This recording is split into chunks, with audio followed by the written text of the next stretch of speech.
Now, we've conducted studies that have shown that of all the tension points emerging in modern societies along racial and ethnic lines, the biggest one will be a generational tension in many cities. And I would suggest this is likely to be the case in parts of Johannesburg.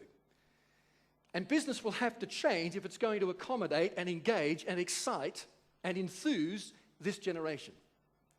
As they come more into the fore in business, business will become, for one thing, more flexible.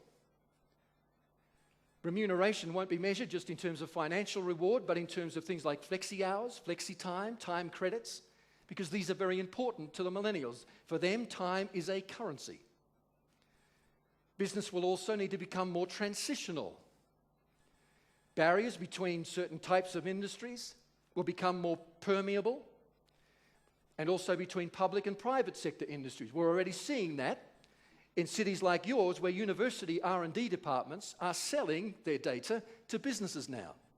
Universities, for the first time in modern history, are taking a real interest in the commercial application of their research and development. Businesses, on the other hand, are suddenly discovering post-recession that we don't have the money to pay for our own research on the same scale. So we're seeing this transitional nature beginning to come to place already. Thirdly, business will become more digital. Not, as I said, in just the technology, but in the way we think, particularly as we allow machines to become an extension of the human physiology. A recent research in Stanford in the United States, a recent study showed that we are for the first time forming transactional relationships with our machines. Two partners in a relationship, two people in a marriage, for example, will form a transactional memory relationship over time. One will remember one thing, the other will be responsible for remembering another thing. How many have found that? It works well when it works well. If one partner forgets, we're in a lot of trouble. But transactional memory is an important part of human relationships. Now, for the first time, it seems, we are starting to form those relationships with technology.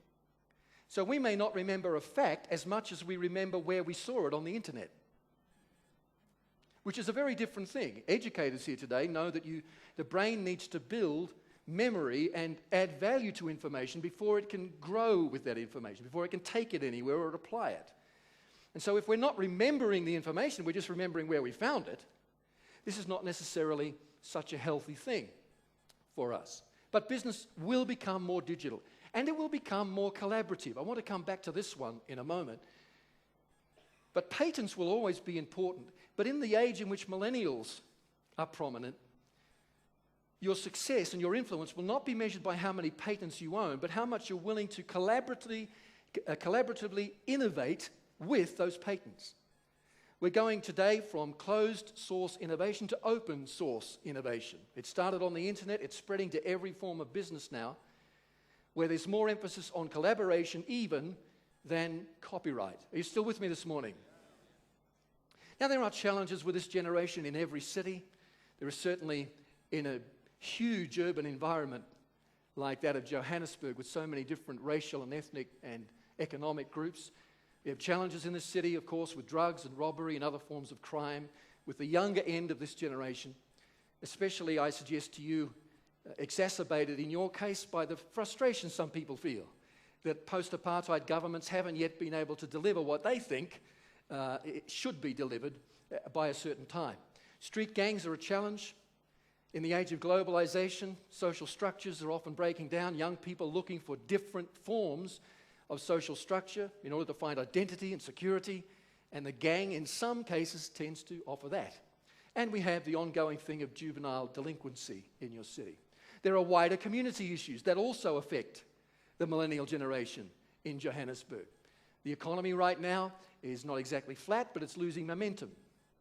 It's doing a lot better than economies where I come from in Europe, thankfully. But it's losing momentum, and add to that the fact that in some quarters there's a sense that politics is giving out mixed signals to local business and international investors. Government at times doesn't seem to know what message to send out. That's fairly common in most of the world right now. There are urban infrastructure challenges as people move from poorer areas of your country into the city, like Johannesburg, bringing with them higher levels of poverty and a great strain on services. There are the perennial ever-present gaps between the rich and the poor, those who have opportunity, those who don't, north-south divide of Johannesburg, things like that.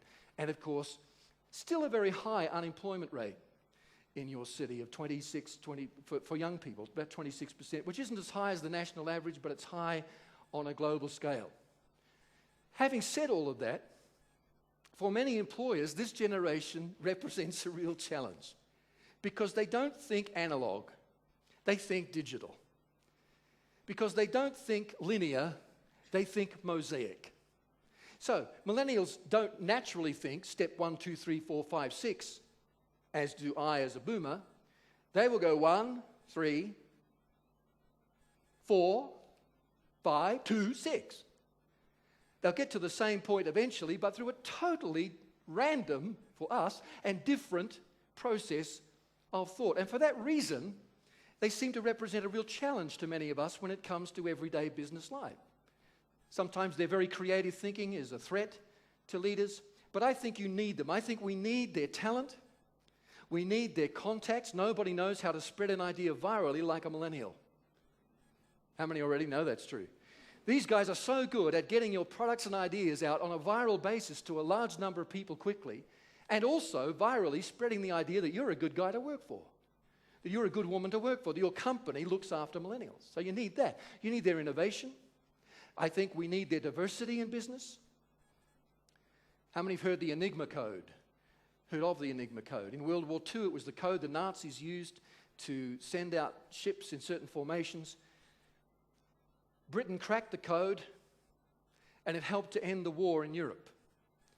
The group that cracked the code was a group based in a compound called Bletchley Park.